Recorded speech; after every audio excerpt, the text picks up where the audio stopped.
All right, this is Urban Knowledge. Whether you're listening to the podcast on SoundCloud or you're watching video clips or the entire video on YouTube, I've got to see what I'll do. But I'm interviewing DJ Payne One at the moment. Production credit for Young Jeezy, Meek Mill, Public Enemy, 50 Cent. I could go on and on. And um, and when I messaged Payne One, I mentioned I feel like he's an underrated producer in this game, and I really appreciate him for joining me here. So welcome, Payne One. Peace, man. Thank you. Yeah, that's good, man. Look, I'm wondering. Well, my first question is for you: is why do you want to make videos to instill knowledge into young producers? Because not every producer in your position does this. I initially started making the videos because I was teaching multimedia at a technology academy for high schoolers.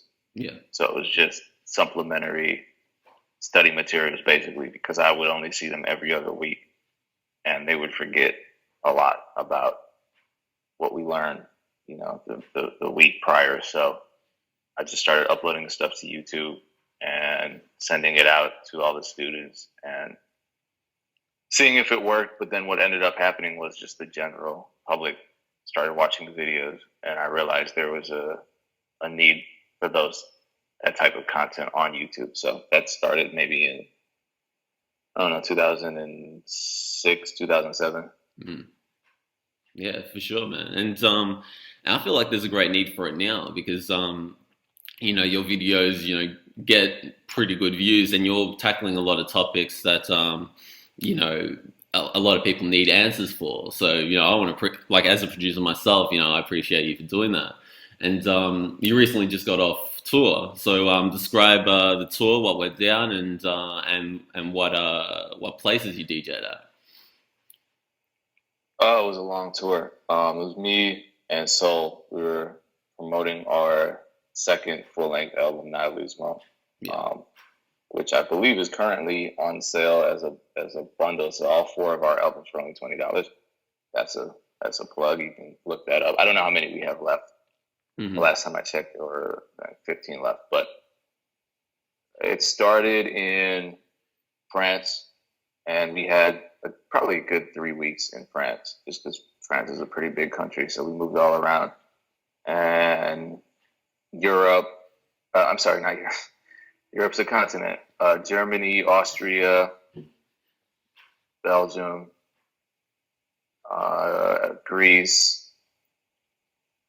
I might be Switzerland, a few other countries that we traveled through were all a part of that tour as well. So I was there for a long time, but we had a lot of great shows, especially in France and Athens. We had some pretty great shows. sure. And would you say this is your the biggest tour that you've been on? Biggest in terms of I mean, just length or in terms of response. yeah, yeah, response and the amount of places you go and yeah, just yeah, the amount of people as well. I'd say we had the best attendance. It was the opening season at a lot of venues Hmm. in Western Europe. So in that regard, yeah, we had great turnouts. But it wasn't the longest tour I've ever been on. Sure. Yeah, absolutely, man. Now, look, you've mentioned in your coast to coast interview that you don't do anything else but make beats. I'm wondering how much time a day do you spend on making beats? Uh, if I said that, that's not entirely accurate because social media is a huge part of my day. Mm, So I would like to just be making beats 10 hours a day, but instead I'm probably making beats 5 hours a day, and then the other 5 hours is spent on social media and running around and emails and phone calls and just general business and logistics, not necessarily 100% yeah. creative endeavors. Mm.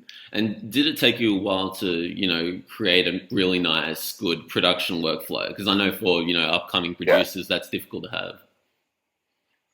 Yeah, I spent probably a year or two just forcing myself to finish beats. I had that problem. I would start music because I was used to working directly with artists all the time, just people who were around me. So I would give them an unmixed 4 bar loop or something, and then They'd come back, record it, and then I would produce around it. But it was a long process. But I wasn't in the habit of entirely by myself creating the beat, sequencing it all the way out, mixing it, and sending it out to artists remotely. So I had to get in the habit of doing that. And as a result, I made horrible beats for a good year, 2 years.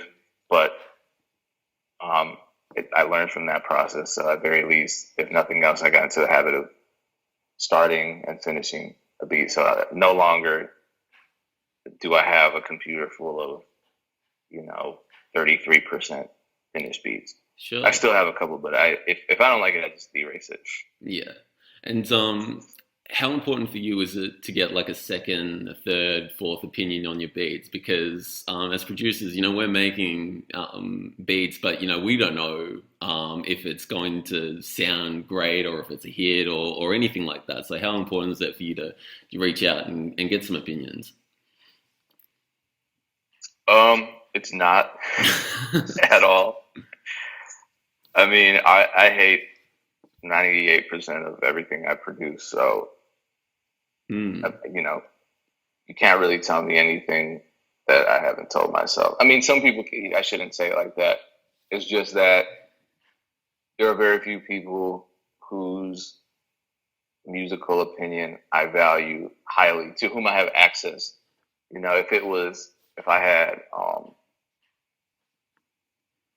had, I don't know, pick a great producer.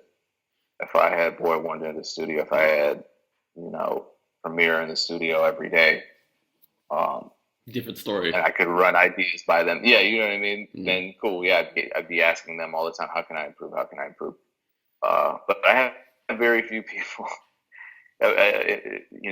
that come by. It's a pretty antisocial process for me. So unfortunately, I'm kind of isolated, and I'd rather just focus on being hypercritical of myself than seeking out just opinions from any and everybody, just because it ends up slowing you down. And there's so many artists out there. I think there's something for everybody. So even if I make a track that I think sounds terrible, there's probably someone out there who might re-envision it and make it something that I'm happy with that's happened before. So